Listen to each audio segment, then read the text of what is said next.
masyarakat dan dunia usaha demi negara, wujudkan cita menuju kota. Mari saat ini mari kita bersama menjadikan Yesus pada Allah SWT atas dan karunia-Nya. Kita semua masih teknis sistem komando penanganan darurat bencana dan kepaskuan, yaitu memberikan pendampingan kepada personil penanggulangan bencana di daerah, dalam hal ini BPBD. Gerak terpadu pemerintahnya masyarakat. Dan kepaskuan ini merupakan kritikal aspek untuk dalam suksesnya penanganan darurat bencana. Yang tentunya imbasnya banyak, baik dalam kecepatan penanganan darurat. Ya Allah ya Rahman, pada hari ini di Kota Makassar, Provinsi Sulawesi Selatan, kami hendak menyelenggarakan acara pendampingan teknis sistem komando pendampingan teknis sistem komando penanganan darurat.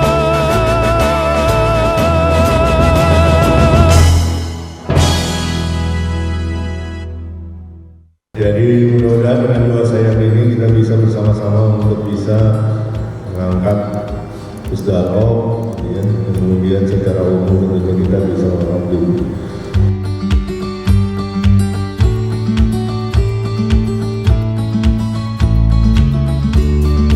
Ini merupakan suatu kesempatan yang sangat luar biasa buat kami BPBD Kabupaten Morowali Utara, di mana mungkin kami salah satu BPBD termuda di Indonesia ini.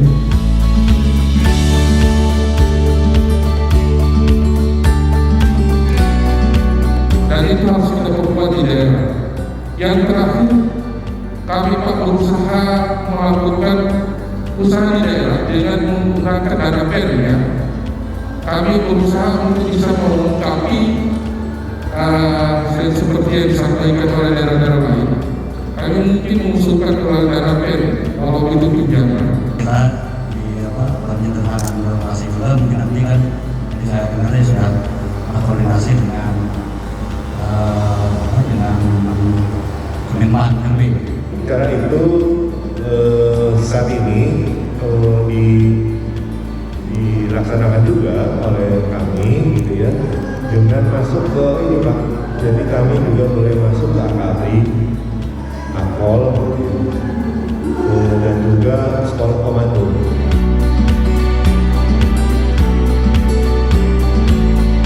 Salam tangguh.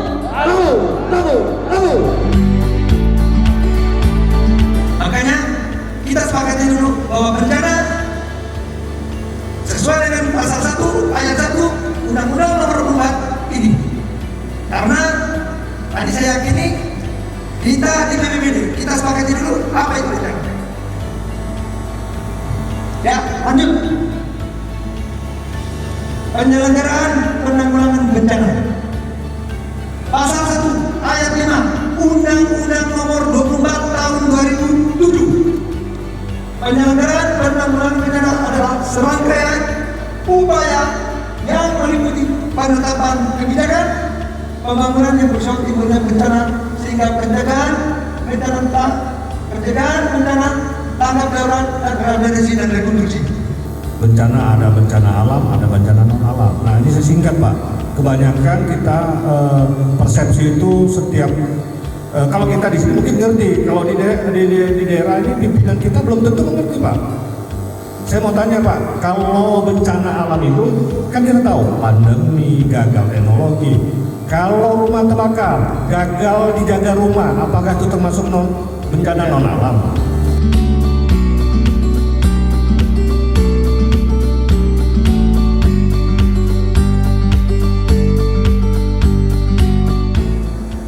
Apakah bencana yang disebabkan oleh faktor sosial seperti konflik sosial antar kelompok atau antar komunitas masyarakat itu juga banyak mengganggu kehidupan tentunya.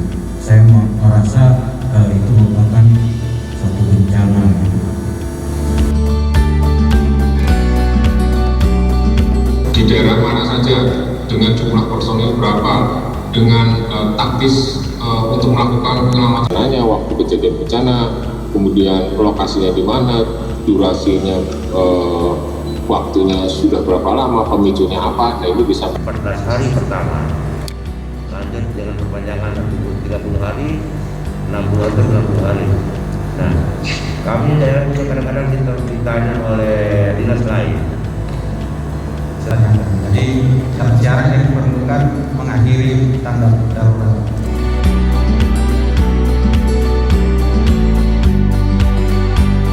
Dan yang paling sering kita lakukan adalah komunikasi yang intens dengan seluruh BPD Kabupaten Kota, sehingga informasi tim gerak cepat di Kabupaten Kota di seluruh Sulawesi Selatan itu dapat kita dapat dengan cepat. Dalam penanganan darurat, dari awal kita semuanya seringkali disebut dengan ERC.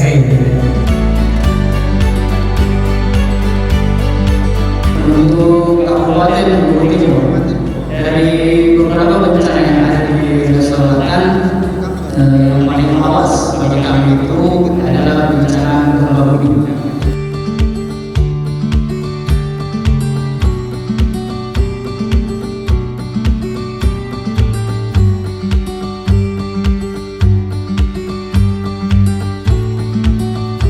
Badan Penanggulangan Bencana Kota Makassar, khususnya kedaruratan, ya, ada TRC, tim reaksi cepat yang kami punya. Setelah itu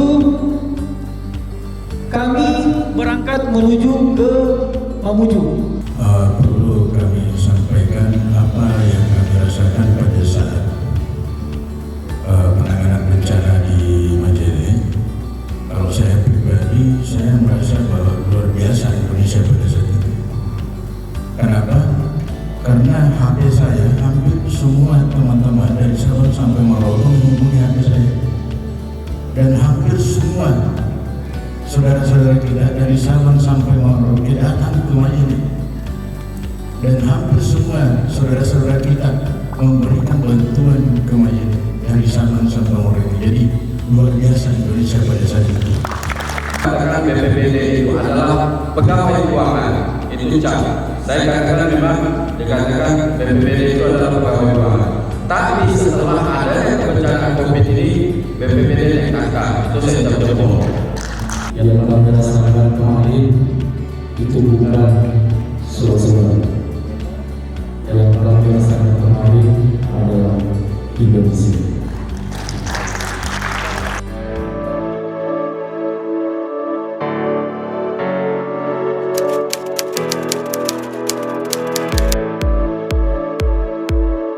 Ya, jadi SKPDB adalah sebuah sistem yang terstruktur dalam upaya penanggulangan darurat bencana pada seluruh fase penanggulangan bencana, mulai dari siaga darurat, kemudian tanggap darurat hingga hingga transisi ke pemulihan. Upaya terstruktur itu tentunya harus mengintegrasikan seluruh potensi yang ada di lokasi, di masyarakat, baik instansi samping juga, kemudian melibatkan masyarakat, dunia usaha, kemudian LSM, dan lain sebagainya, sebagai sebuah stakeholder yang utuh yang dapat bahu-membahu dalam menangani kedaruratan bencana di daerah. Dan upaya terstruktur itu tentunya dengan pembagian tugas yang jelas dan terpimpin, gitu ya, agar penanganan operasi penanggulangan darurat ini dapat lebih efektif, efisien, dan dapat meringankan beban masyarakat secepatnya dan seefektif mungkin.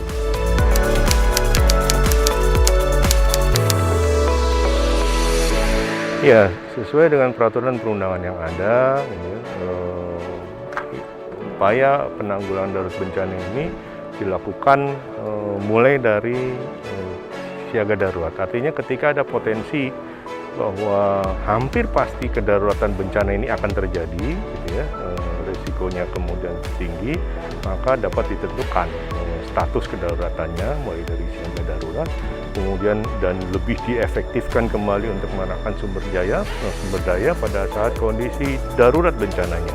Kemudian dan secara gradual kita akan melakukan upaya membangkitkan kembali, membangkitkan ekonomi, membangkitkan aktivitas, membangkitkan seluruh perkantoran dinas dalam koridor masa transisi darurat ke pemulihan.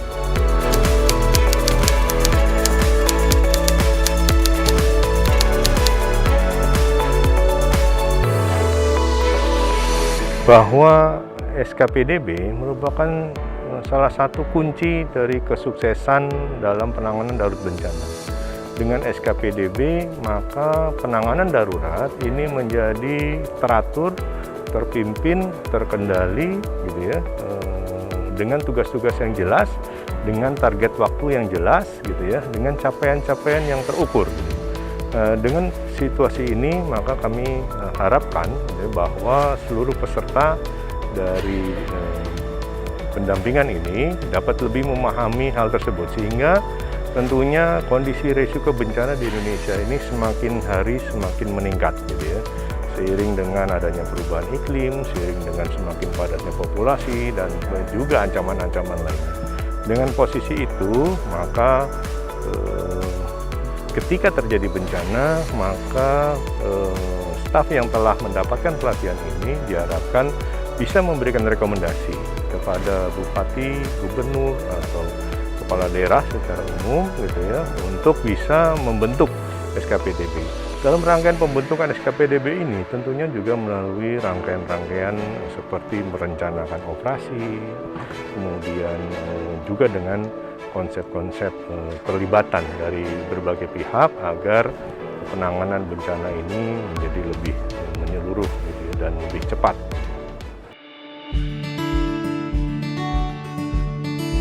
Tanggal bencana itu kita ada 3 fase, yaitu fase pra-bencana, status keadaan darurat, dan fase kepada pemulihan.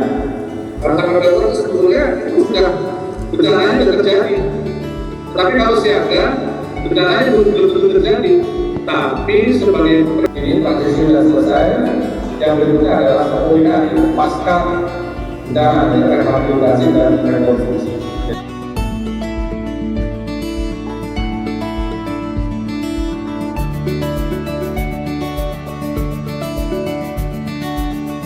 Melaksanakan komunikasi, yang beli pulsa, yang alat komunikasi, entah kenapanya, kemudian biaya personil, transport, di atas perintah KPA, BNPB dari rekening BP kepada rekening pengelola yang ada di ini tadi. Ya, jadi begitu. Kami belum pernah mendapatkan dana kontingensi. Yang akan ingin kami tanyakan berkaitan dengan dana kontingensi itu, Pak. Itu apakah persyaratannya juga sama dengan dana DSP dan lain-lainnya? Dan segala macam itu jadi PR BPD dan mohon masukan dari teman-teman BPD. Kemudian yang kedua kaitannya dengan sosialisasi, karena memang sudah ada status keadaan daruratnya. Di Januari hingga Maret kemarin sudah lebih dari 300 PMI yang datang ke Indonesia menunjukkan. Kali ini nanti ada 257 lagi, Pak. Bisa diakomodir, Pak, dan kami bisa melakukan penanganan terhadap PMI. Kami tahu, Pak, di kami itu dalam satu tahun sekitar ribuan, Pak, 2.000 sampai 3.000 PMI yang masuk ke Nunukan, yang perlu dilakukan penanganan, apalagi saat ini kondisi pandemi COVID.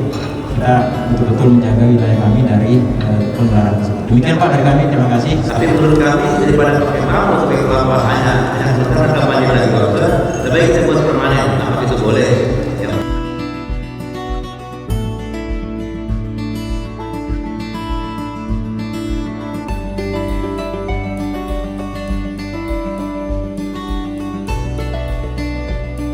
Ada korban panas. Ini kan sebetulnya kan boleh dibilang dalam konteks ke-BNPB-an sudah saya tinggalkan sejak tahun 2015.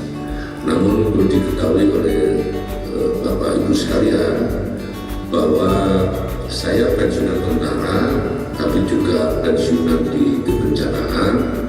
Akhirnya ketika maka saya harus memilih ilmu mana yang akan saya lanjutkan ketika akan dikukuhkan sebagai guru besar. Maka saya lebih memilih pada bidang kebencanaan. Jadi artinya kalau saya sekarang bicara, meskipun tidak dapat dipungkiri bahwa saya adalah mantan kepala BNPB atau ya kepala BNPB pada tahun 2008 sampai dengan 2015, bahkan 2 tahun sebelum BNPB lahir itu saya menjabat sebagai kepala pelaksana harian.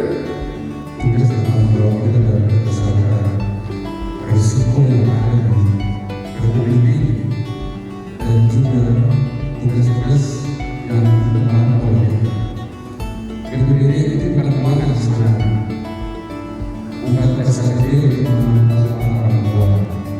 Saya sebenarnya mau sharing kasus saja. Ada satu kasus permasalahan yang sampai sekarang kami belum bisa temukan titik temunya, yaitu pada awal tahun 2021 ini BPBD Kabupaten Sorong telah melakukan koordinasi dengan pembentukan tim reaksi cepat bersama dengan stakeholder dan TNI Polri. Kemudian setelah kami melakukan koordinasi, ada penyampaian dari Komandan Manal dan Lanal Sorong. Itu beliau meminta untuk tindak lanjutnya dengan melakukan simulasi atau pelatihan di tempat beliau. Jadikanlah ilmu yang beliau berikan itu menjadi ilmu yang bermanfaat bagi kami. Jadikanlah apa yang beliau berikan ini dapat menjadi bekal bagi kami untuk memimpin BPBD di masa depan dan juga untuk membawa Indonesia menjadi tangguh bencana dan hindarkan Indonesia dari bahaya bencana ya Allah. Terima kasih sekali lagi, tepuk tangan untuk Prof. Samsul. Bintek SK PDB Sistem Komando Penanganan Darurat Bencana. Itu yang menjadi kesepakatan poin pelaksanaan di lapangan yang nantinya kita bisa melakukan sebuah koordinasi di lapangan di BPBD Kabupaten Morowali Utara. Selama saya menjabat kepala seksi logistik dari 2018 sejak terbentuknya BPBD Morowali Utara 2017, ada bencana yang memang merupakan tahunan buat kami, yaitu banjir. Apakah di BNPB sudah ada SOP terkait penanganan pengungsi dalam masa pandemi, terutama untuk kelompok rentan? Ketika bicara tentang apakah ada SOP tentang penanganan sesuai dengan prokes, memang ini kami belum dikeluarkan, ya, belum dikeluarkan. Tapi pada pelaksanaan erupsi Merapi yang ada di Boyolali ini, inilah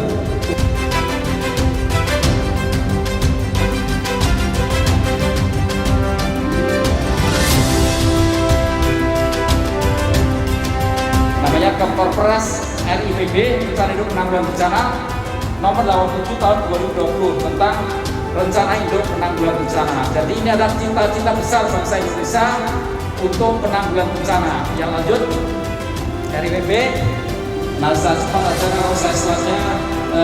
Jadi RIPB ini merupakan garis-garis besar haluan negara tentang pembangunan penanggulangan bencana di Indonesia.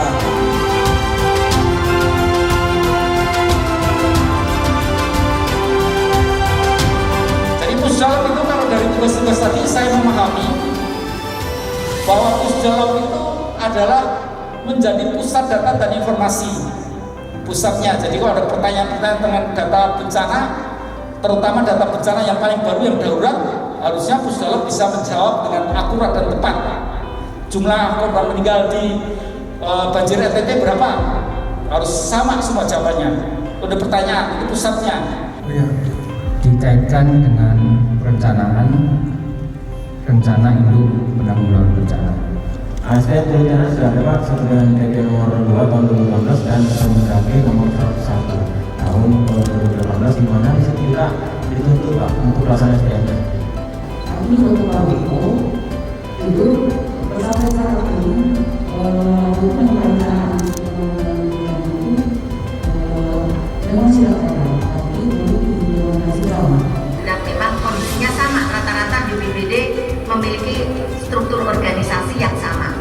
Demikian pula BNPB, kita juga mungkin ini nanti sebagai gambaran dan contoh ya. Seperti halnya BNPB, kita juga, dan ini kita jadikan dasar usulan anggaran ke Bappenas dan juga ke Kementerian Keuangan. Kasubag Keuangan dan Aset, dan juga ada di sisi lain ada Kasubag Logistik. Jadi permasalahan yang sering kami hadapi apabila kami dari kedaulatan ini mau pinjam peralatan. Setelah tidak sampai waktu nanti kita lagi satu bulan, apakah kami telah melakukan penembusan, kami akan berikan kepada masyarakat takut sakit perut atau segala macam penyakit akibat barang yang diberikan, contohnya saya atau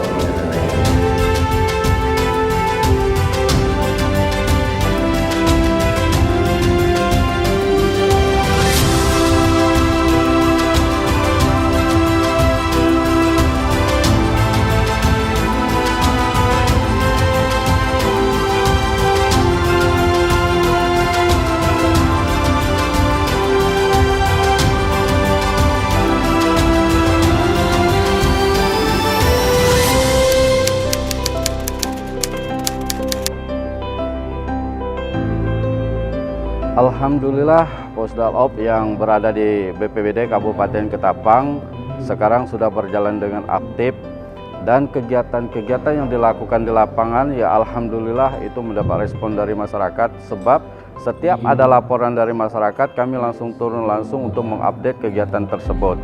Dan yang berikutnya juga Pusdalop sana kami sudah menyampaikan nomor ataupun kontak yang bisa dihubungi untuk masyarakat kepada pihak kami, sehingga apapun yang terjadi di bencana yang ada di Kabupaten Ketapang, masyarakat langsung bisa mengontak di posisi Pusdalop kami.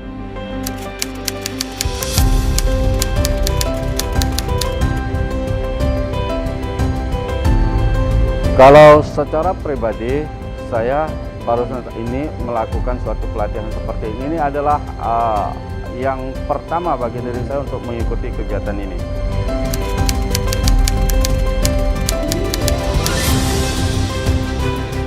Ya alhamdulillah, yang pertama saya ucapkan terima kasih kepada panitia yang sudah melakukan kegiatan ini, khususnya mengundang BPBD Kabupaten Ketapang. Implementasi yang akan kami lakukan dengan hasil kegiatan-kegiatan ini adalah suatu pembelajaran yang sangat positif, yang sangat baik, suatu bekal bagi diri kami sebagai studi banding.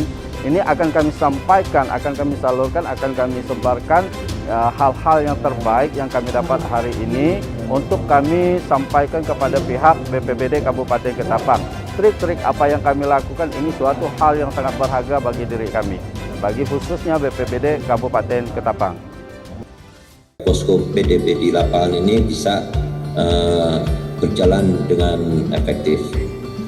Jadi hal-hal yang menjadi masalah selama ini yang perlu juga kita pertimbangkan ke depan untuk menjadi pembelajaran kita, ada beberapa hal yang antara lain sebetulnya harus banyak ya dibanding mana. Ini antara lain yang perlu menjadi perhatian kita adalah bahwa laporan pertanggungjawaban kegiatan tidak secara rutin disampaikan kepada BNPB. Padahal ini sangat penting untuk memastikan bahwa kebutuhan ke depan yang disampaikan akan bisa terbaca dari laporan pertanggungjawaban yang setiap bulan disampaikan kepada BNPB. Karena satu contoh Pak, di daerah kami, ketika ada satu bencana banjir, jembatan rusak, nah perlu pekerjaan sementara daerahnya terpencil. Tetapi di situ salah satu kalaknya berinisiatif untuk memberikan bantuan. Kalinya kan kita berpertanggungjawab itu sesuai dengan waktu dan kegiatan dan bukti yang real. Yang menjadikan kita bertanggung dalam perjalanan yang memang karena sudah adanya regulasi yang baik.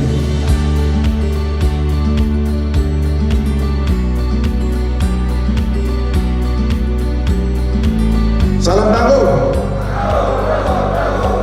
Karena pengalaman-pengalaman di lapangan kita harus kolaborasi, sinergitas dengan unit-unit kerja yang ada di BNPB. Kepala BPBD, tembusan kepada kepala BPBD ex officio, tembusan ke seluruh bidang-bidang supaya mereka tahu bahwa pekerjaan kita itu seperti ini.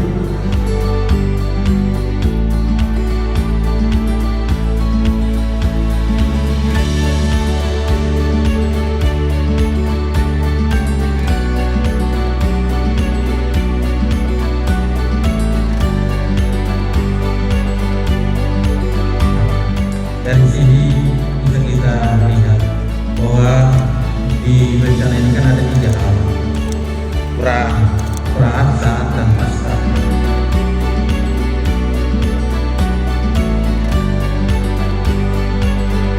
Kita harus memahami data dan informasi di sini. Ya. Jadi sekali lagi peralatan bisa ada, penyelenggaranya ada, tapi kalau alatnya ada, tidak paham data, tidak paham informasi.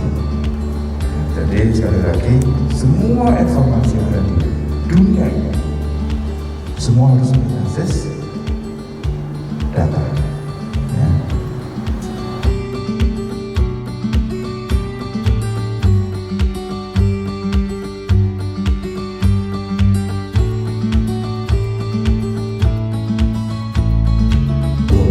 Agak berkurang, tapi menurut budaya masyarakat biasanya ya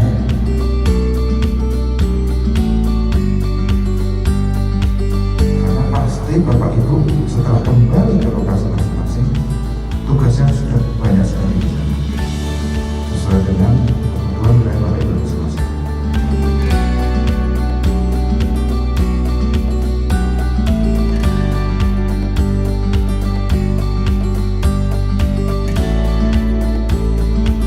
Belum pernah malah mengirim informasi ke Pusdalop Pusat karena Pusdalop kami di kabupaten memang belum ada.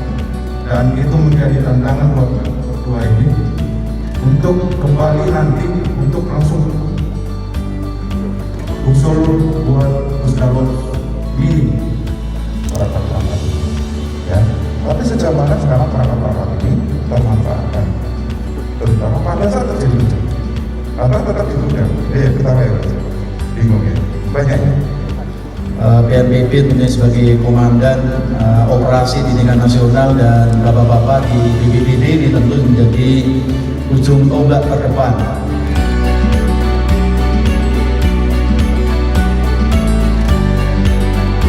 Jadi sekali lagi mandat utama PMI adalah sebetulnya perang, tapi pada masa damai kami juga membantu pemerintah. Setelah government kami itu PMI adalah juga melakukan berbagai tugas yang diberikan pada pemerintah. Kandungan tanah yang ada di Kota Palu itu adalah dari batuan laut yang pada saat ada gempa bumi itu akan guncangannya itu kan semakin keras. Jadi Bapak Ibu, situasi di Luhut Utara itu relatif sama, hujan, leres itu. Kemudian tiba-tiba longsor ya.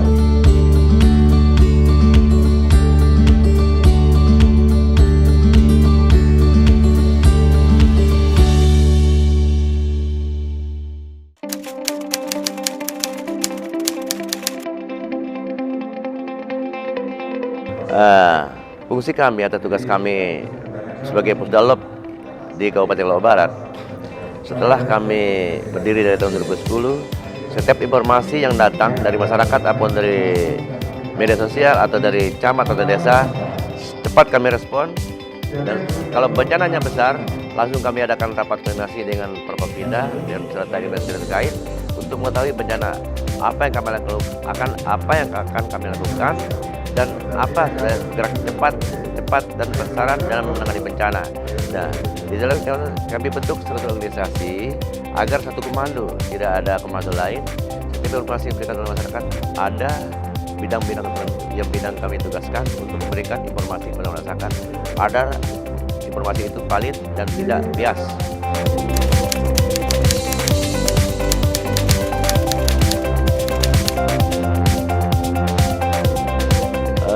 Kalau tidak salah dulu kurang lebih 5 tahun lebih atau 10 tahun pernah saya ikuti, tapi tidak sebagus yang sekarang ini.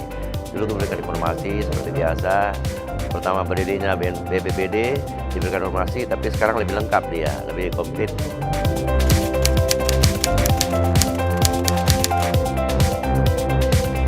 Nah, setelah kami menerima mengikuti diklat SKPBN bencana ini, nah apa yang kami terima, ilmu kami terima atau informasi kami terima, nanti di daerah kami implementasikan apa kekurangan yang telah kami lakukan. Seperti pada saat bencana yang terjadi waktu itu di 2018 di Lombok bencana gempa, ada kekurangan kami. Disinilah kami dapat ilmunya atau informasinya bagaimana penanganan terbaik. Sepertinya posko Pos komando tidak boleh 2, ada pos-pos lain, harus posko itu hanya 1, yang lain hanya membantu saja.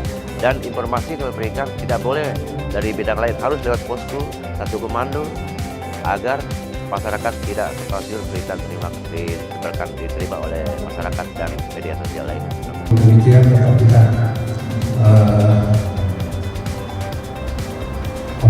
menjaga protokol kesehatan, pencarian dan pertolongan. Ini organisasinya organisasi ad hoc ya. Karena tujuannya hanya satu.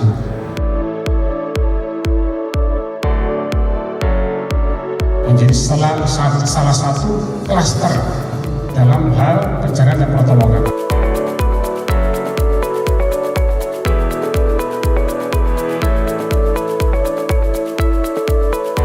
Apakah 27 menit itu menerima informasi dengan action yang kecabangan unit-unit itu tadi di lapangan, atau secara fisik kita langsung ke tempat lokasi?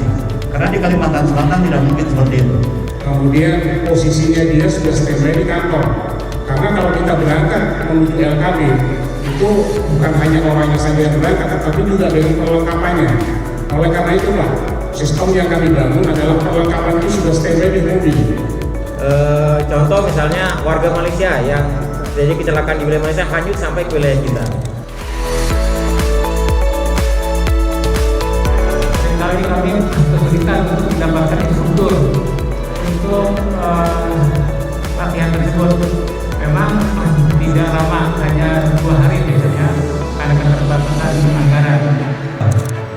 Ini diperlukan mungkin untuk pelatihan-pelatihan di dalam forum yang sudah terbentuk agar respon time untuk pencarian pertolongan apabila ada kecelakaan, khususnya di Sulawesi Tenggara itu kan terdiri dari pulau-pulau.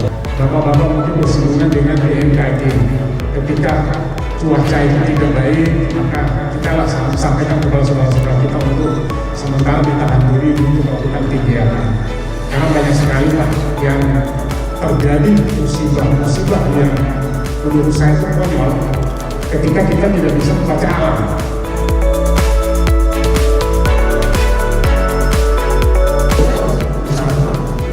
Bisa terwadikan.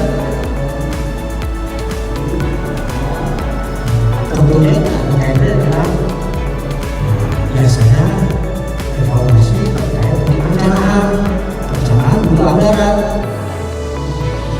Kalau membahas anggaran masalahnya seberapa? Berat ya. Ingat kan itu kalau risiko matinya sedikit, yang ada terjadi bisa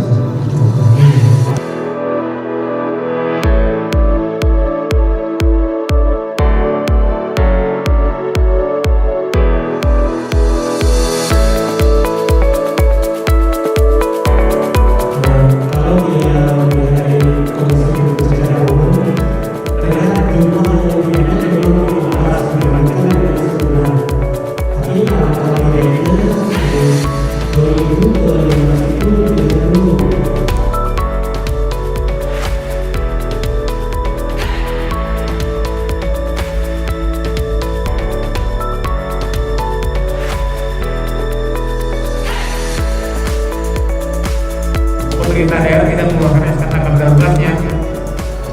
Begitu kan, misalnya hujan sehari, gitu kan, sebenarnya tidak banjir.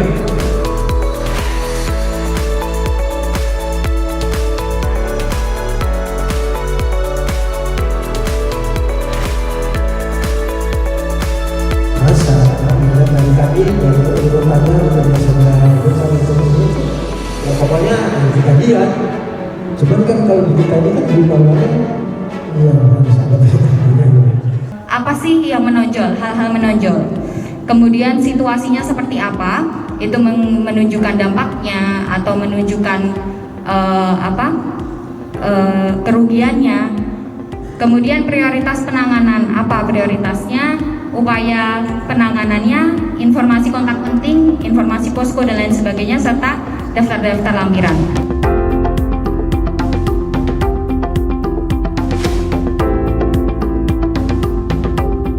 Di perjalanan ke luar nanti misalnya terjadi erosi, bisa saja status mereka langsung tanggap darurat. tidak bisa diperpanjang lagi siaganya. Nah, kemudian di proses ini Pak, kita juga harus mempertimbangkan di situ ada pelanggaran Pak. Melakukan kali cepat, tim reaksi cepat mengeluarkan rekomendasi kepada pimpinan Kalaksa BPBD Kota Ambon untuk memberitahu kepada pimpinan daerah agar segera menetapkan status tanggap darurat. Provinsi itu apakah dua kabupaten cukup untuk menetapkan status tanggap darurat untuk provinsi?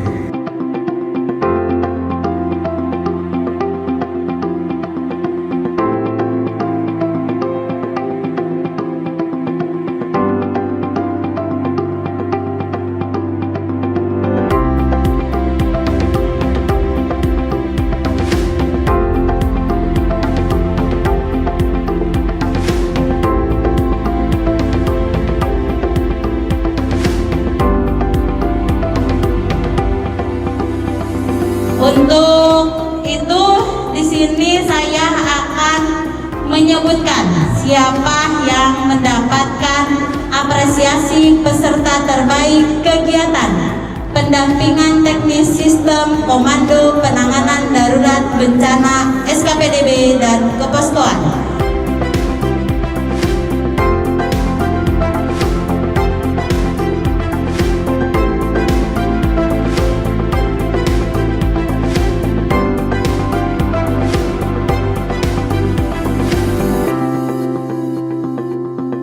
Selamat malam, salam sejahtera bagi kita semua. Yang saya hormati sampaikan, saya cintai yang mewakili Kapolres Dalam Ops Badan Nasional Penanggulangan Bencana di Indonesia beserta jajaran. Atas nama pimpinan di BNPB, kami mengucapkan terima kasih atas kehadiran Bapak Ibu yang telah melaksanakan tugas yang mengikuti kegiatan pendampingan sistem komando penanganan darurat bencana yang dilaksanakan pada hari ini. Harapan kami ketika Bapak Ibu nanti setelah mengikuti kegiatan ini dan kembali ke daerah tempat tugas asal dapat membagi apa yang Bapak Ibu dapatkan dalam kegiatan yang dilaksanakan pada kegiatan pendampingan ini.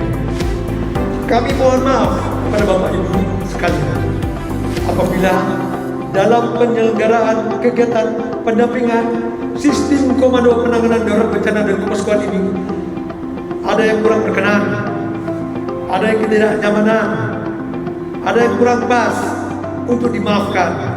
Tapi kami yakin walaupun kurang berkenan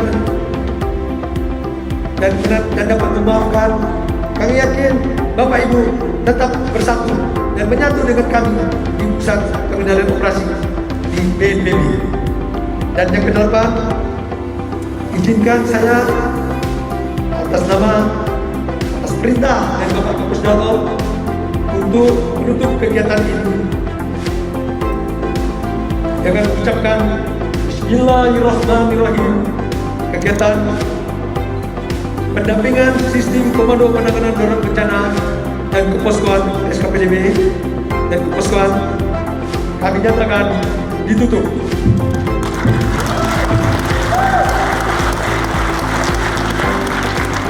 Demikian kami sampaikan. Wabillahi taufiq wal hidayah. Wassalamualaikum warahmatullahi wabarakatuh. Salam